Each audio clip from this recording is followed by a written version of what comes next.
ode à Jean Mauriac pour l'anniversaire de sa mort. Mauriac, pour fêter ce jour anniversaire où tu pris place au ciel comme un astre lointain, je rends visite au lieu où la parque adversaire a filé ton destin.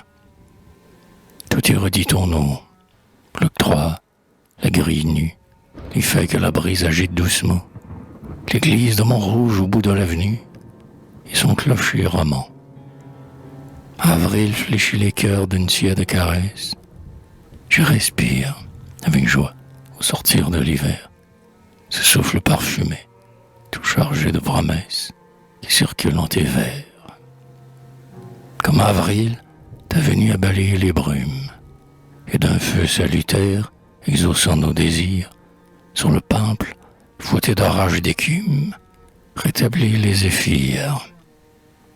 Je me souviens, j'errais en proie au sombre doute, j'étouffais dans la nuit d'un horizon fermé, et, soudain, je te vois resplendir sur la route, comme un phare allumé. Je te vois comme Hercule aux flèches redoutées, purger l'air des poisons qui l'infestaient encore, et renouer, au front des muses insultées, leur diadème d'or.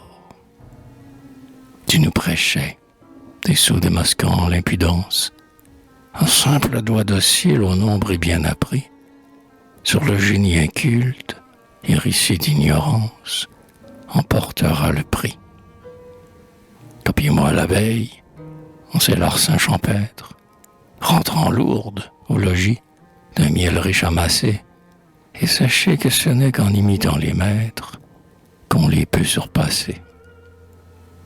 Esprit, sel, du frein d'une contrainte heureuse, même un barbare a dit qui se contient sa croix, telle une gerbe d'eau jaillit plus vigoureuse d'un orifice étroit. Soyez nus comme l'onde et comme la lumière, rejetez l'artifice et les faux ornements. Il n'est rien d'imprévu.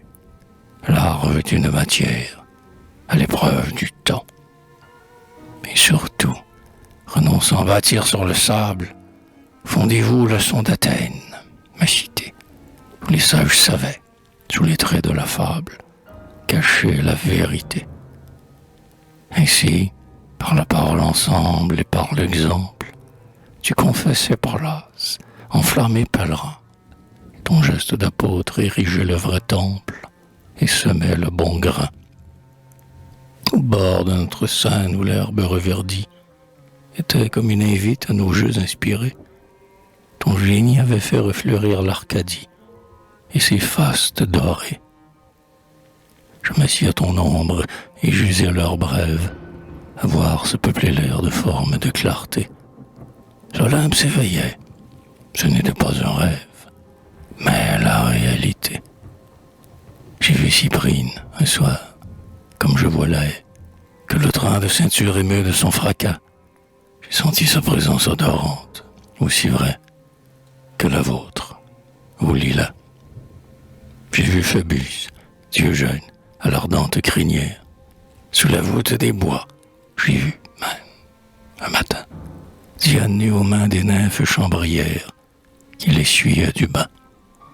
J'ai vu Pan révérer dans son rustique empire, Silène, des bouchons d'un enclos maraîcher, que sa lourde bouteille élargissait d'un rire et faisait trébucher.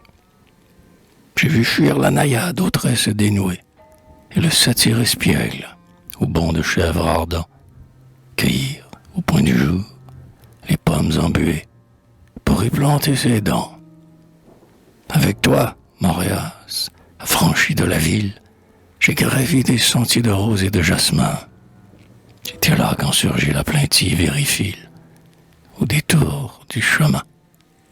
Et ce fut comme au jour Pétrarque vit l'or, tant tu ne pouvais plus, de toi-même oublieux, ni détourner tes pas de cet éclat d'aurore, ni détacher tes yeux. Tu la dévisageais d'une instance si neuve que jusqu'au fond de l'être on la vit tressaillir. Telle aînée ou Didon, sous tes voiles de veuve, t'a forcé à rougir.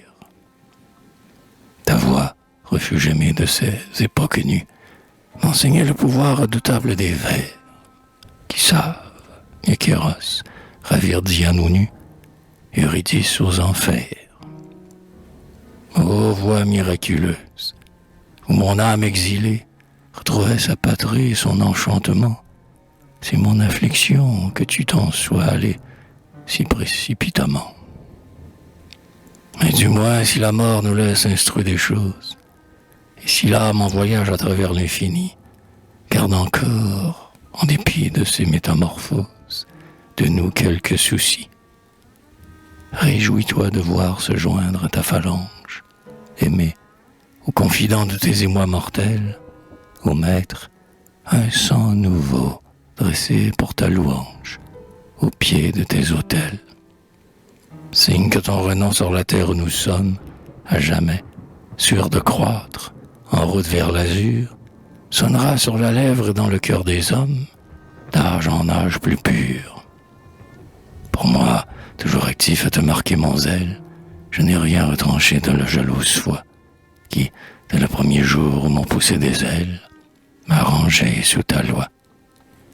J'ai composé ces vers tout remplis de ta gloire, assis sous ta fenêtre, à l'ombre des talus, ami cher, et je les dédie à ta mémoire, tels qu'ils me sont venus. Priant que le sonore éther, source de vie, l'air mobile, les vents, messagers musicaux, et l'aile de l'amour à qui je les confie, t'emporte les échos